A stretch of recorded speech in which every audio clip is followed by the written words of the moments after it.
In today's Final Touch, we have tattoos galore from Rio de Janeiro. That's because tattoo competitions.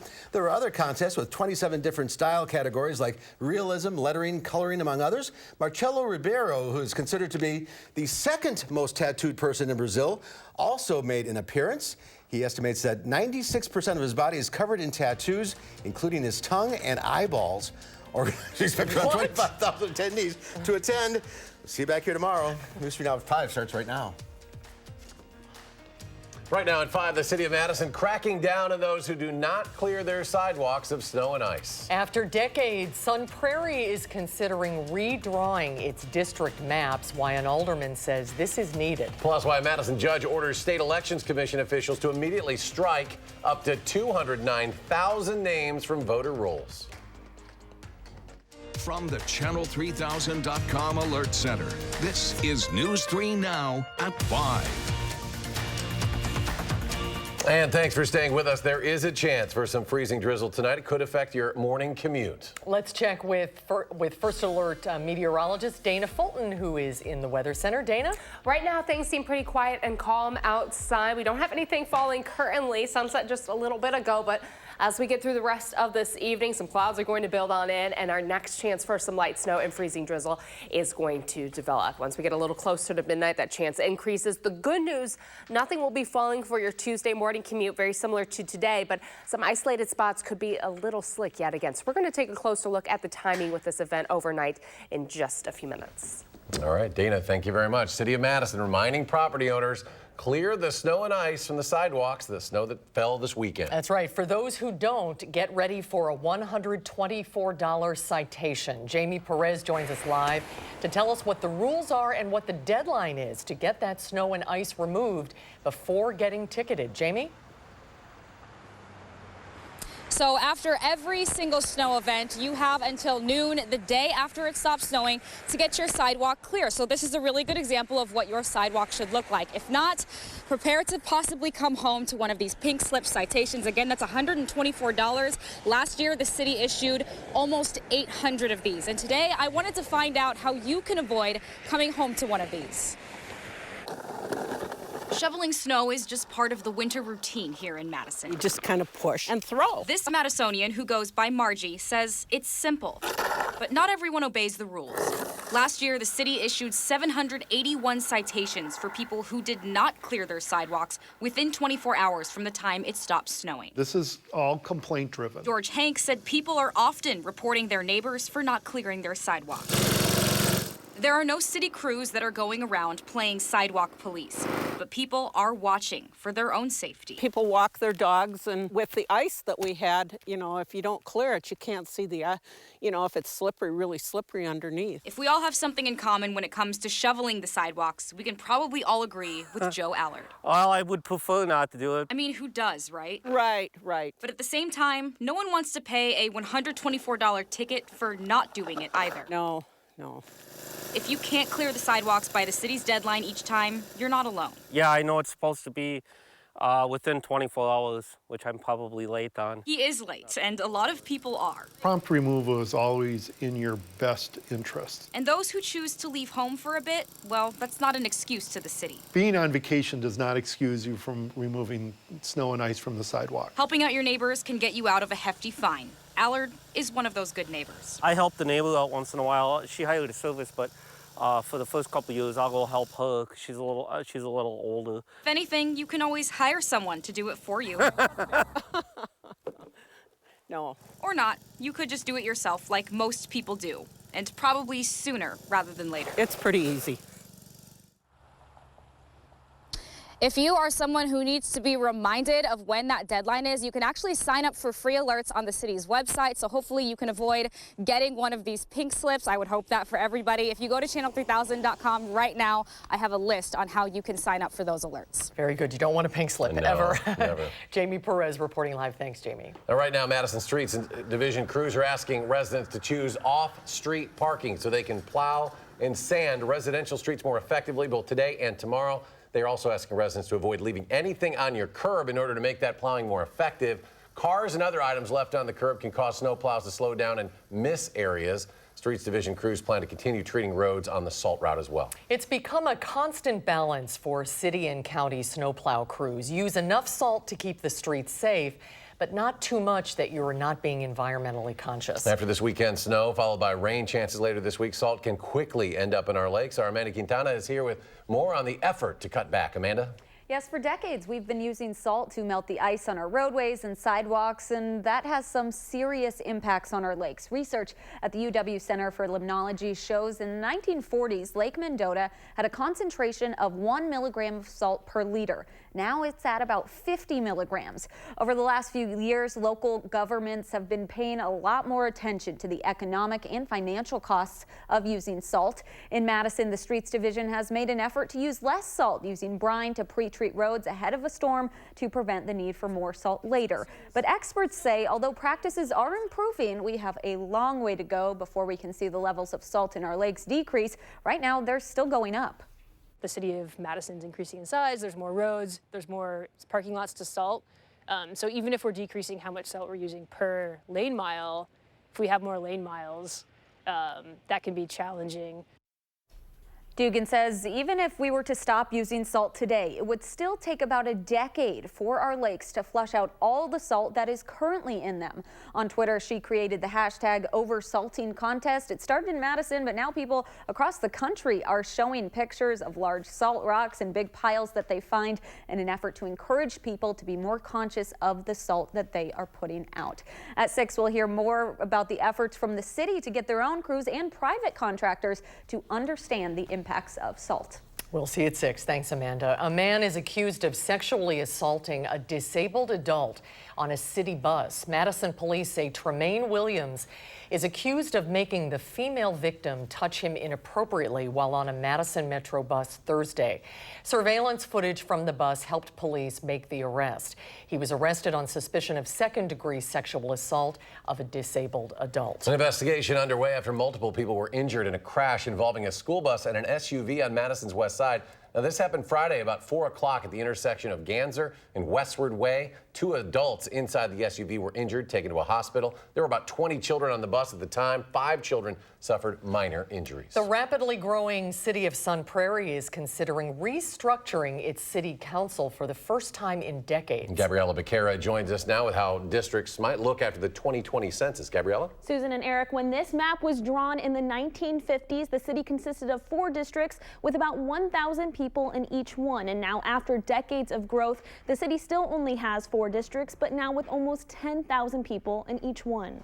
All of them have too many people in it. Sun Prairie is preparing to redraw district maps after population grew exponentially. Every year, the city has grown in size and population, and so these districts, the number of people in each one of these districts has grown quite a bit. There are many ways the map could be drawn. Connor says the easiest would be to split the 2 alderperson districts in half. We've already got 8 alderpersons. We've already got 8 voting places, so it would be very easy to split the district, the city into 8 districts and just have 1 alderperson per district. Or keeping 2 alderpersons per district and just adding a couple more. If we stay with the idea of 2 alderpersons per district and we decide to increase the number, we're probably only going to add 1 district or maybe 2 and go to a 10-person or a 12-person city council. This opportunity only comes every 10 years, so the decision made in 2020 will stand for the next decade. Sun Prairie has been growing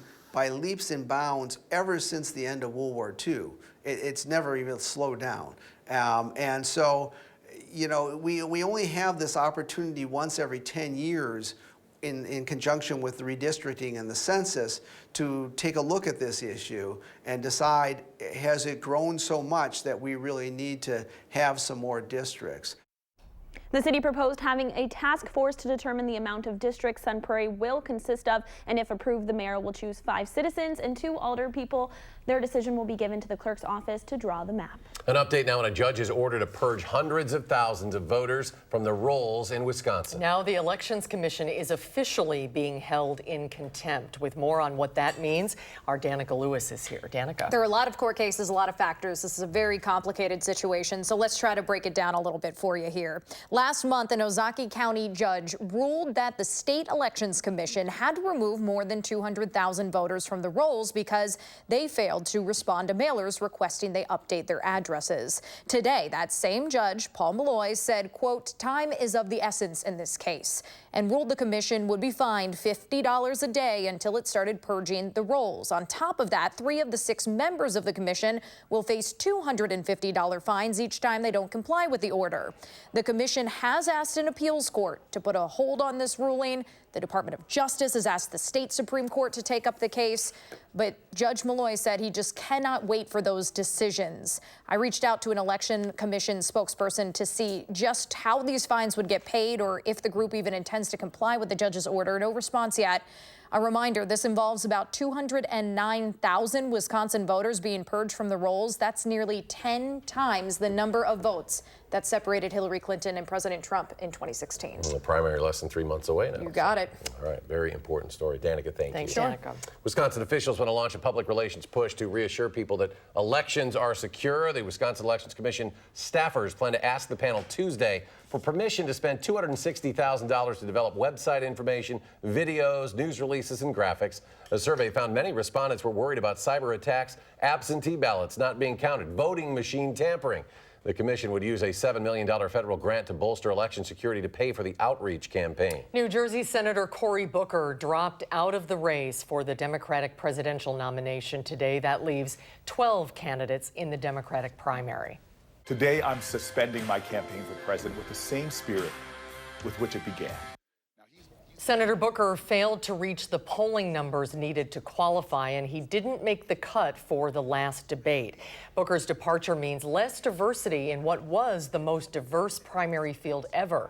Out of the remaining 12 candidates, former Massachusetts Governor Deval Patrick is the only African-American still in the race. President Donald Trump will be in Wisconsin tomorrow. The president will be hosting a campaign rally at UW-Milwaukee Panther Arena. Doors will open at 3 p.m. The event will get underway at 7. Tickets for the UW-Madison Varsity Spring Band Concert are on sale now. The 46th annual event is at the Kohl Center April 16th through the 18th. This is the first year that director Corey Pompey will be leading the band for the spring concert. The Badger Band will play Wisconsin classics as well as some newer music, including Bruno Mars, Lady Gaga, and songs from the Broadway musical Hamilton. Tickets are $35 for seating on the main floor, $25 for seating in all other sections, and $15 for UW-Madison students. To purchase tickets, head to uwbadgers.com. Ahead on News for Now at 5, tensions remain high with Iran, and the threat of additional attacks remains, including cyber attacks. And coming up tonight at 6, a researcher is pushing for state legislation to limit radon in new buildings and educate homebuyers about health concerns. Trading to start the week on Wall Street. The Dow up 83 today. The Nasdaq climbs 95, while the S&P 500 added 23. We'll be right back. For a clear, easy to understand forecast, watch First Alert Weather.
Tensions remain high between the U.S. and Iran, but tensions are also very high within Iran as thousands protested their own government.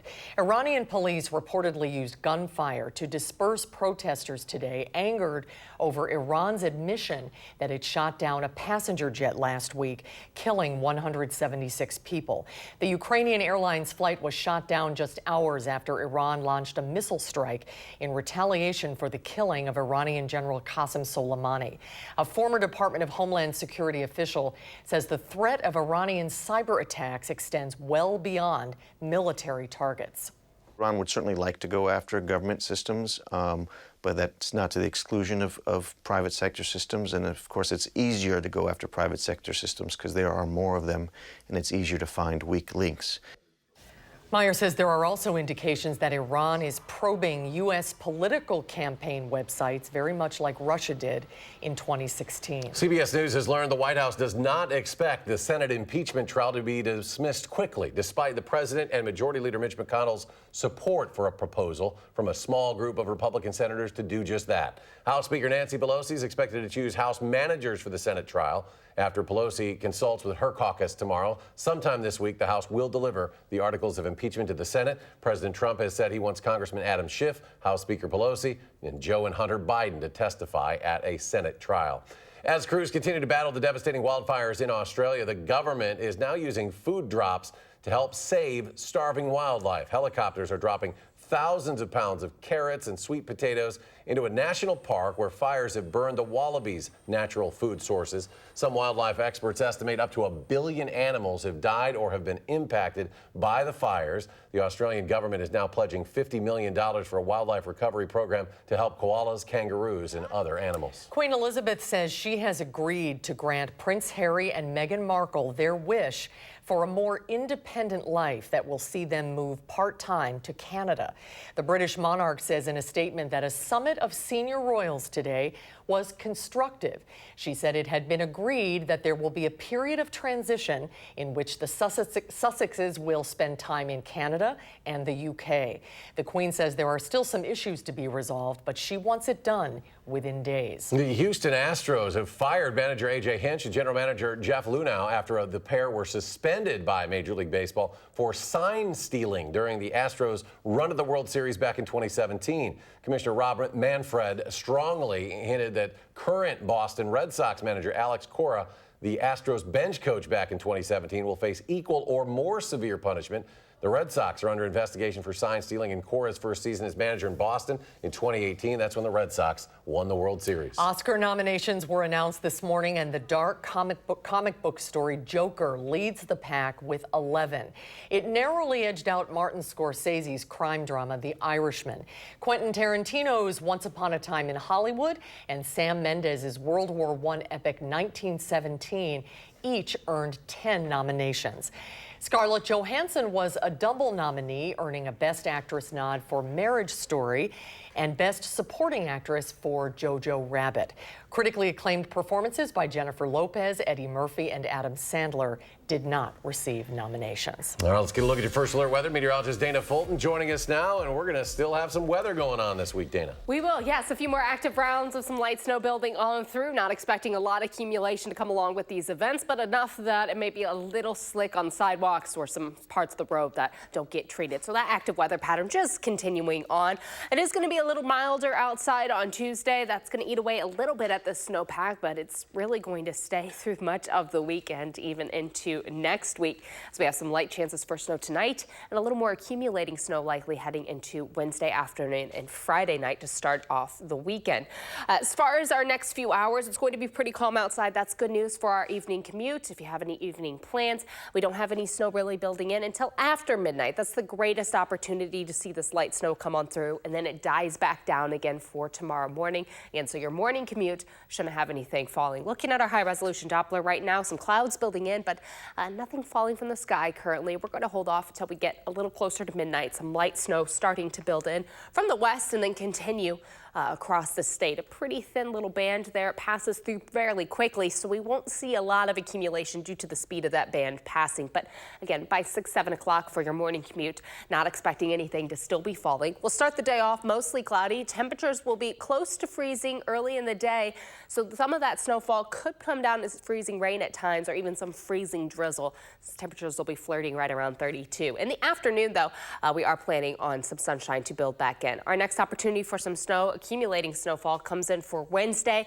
Will be some rain at times mixed on in, but this wraparound snow coming through in the afternoon might bring another inch or two of accumulation. So for tonight, barely a quarter of an inch likely for most of the western portion of Dane County. Rock County, Janesville, Beloit, likely only going to see trace amounts. For measurable snow, we'll have to go a little further northwest. La Crosse likely going to see anywhere from 1 to 2 inches, and heading north of the Dells, a little over an inch expected. So this is just a light event for tonight. However, do keep in mind for the western areas, if we're traveling into Sauk or Grant or even parts of Iowa County, if the roads aren't treated, it could be a little slick in the morning. Just a little bit of moisture can make those roads slick. So overnight temperatures are going to hold pretty steady, only dropping to the low 30s, about 30 degrees in Madison. Mostly cloudy skies right now with some light drizzle and snow expected heading into tomorrow morning. Tomorrow afternoon, we'll be in the upper 30s for those afternoon highs. That's quite a bit above average, a little mild outside.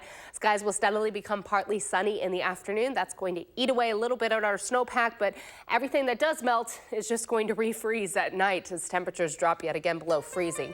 Wednesday, we'll see some light accumulation coming on through. Thursday is going to be a little colder outside. We drop back to the 20s for our afternoon highs. And our next event to bring a little more accumulation will be Friday into Saturday. Temperatures in the afternoon on Friday leaning a little towards a rain-snow mix when this event starts. And then we are expecting the snow to redevelop again at night and continue into Saturday morning. Heading into the following week, it'll be partly sunny on Monday for Martin Luther King Jr. Day. I do want to take a quick look at the roads right now. Looking at our maps, it doesn't seem like there are any accidents to report. Here's a look at the Beltline at Park Street right now. You can see again the road's a little wet, so some folks taking it just a little slower. The westbound slide slowing down on the Park Street on-ramp, and then things pick back up the closer you get to Seminole Highway. And on the eastbound side of the Beltline, a little slower around John Nolan, but no accidents on the Beltline, no accidents around Janesville nor on the interstate right now. From Janesville to the Beltline, it will be 25 minutes, 16 minutes to get from Sauk City to Middleton, and from Sun Prairie to downtown about 17 minutes this evening. That's a quick look at traffic. All right, thank you, Dana. Ahead on News You Now at 5, why blood donation centers across the country are in desperate need of blood supply. That's next. News.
Flu activity in our area remains high, and blood centers around the country say it's actually impacting the blood supply. Blood centers across the country are looking for donors with all different types, but right now there's a critical shortage of O negative, which is known as the universal donor. Some blood centers around the country only have a 3-day supply of the O positive and negative.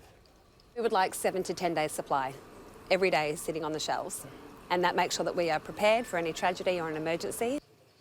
Centers nationwide want to remind everyone who can donate that it takes less than an hour, and 1 pint of blood can save up to 3 lives. Meanwhile, a survey from Accountemps found 90% of professional employees admit that sometimes they go to work sick. Having too much work on their plate is a top reason why. So is feeling pressure from the boss to come in. A study from the Centers for Disease Control found that sick employees are more likely to stay home if they have paid leave benefits, and their bosses encourage them not to come in. Dana has another check of your forecast in just a moment. Stay with us.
Tonight on the CBS Evening News, the military is expelling almost 24 Saudi cadets from U.S. training programs. The troubling content the FBI found on many of their social media accounts. New information tonight about the royals and what the Queen is saying tonight about Prince Harry and Meghan Markle's decision to separate from the monarchy. And a 7-year-old takes a slap shot at the NHL, saying girls can play hockey too. We'll explain. We've got that story tonight on the CBS Evening News. And a little light snow on the way tonight. Yeah, right now it's still quiet, but tonight we have light snow building on in, may mix with some freezing drizzle at times. That means roads for early on Tuesday might be a little slick in some spots, those untreated areas in the rural routes especially. Upper 30s for afternoon highs on Tuesday, so a few things will melt and then they'll refreeze heading into Wednesday. A chance for a little light snow coming through for Wednesday afternoon. Thursday's going to be a little colder. Well, we're back in 30 minutes for News 3 Now at 6. CBS 18 News is next.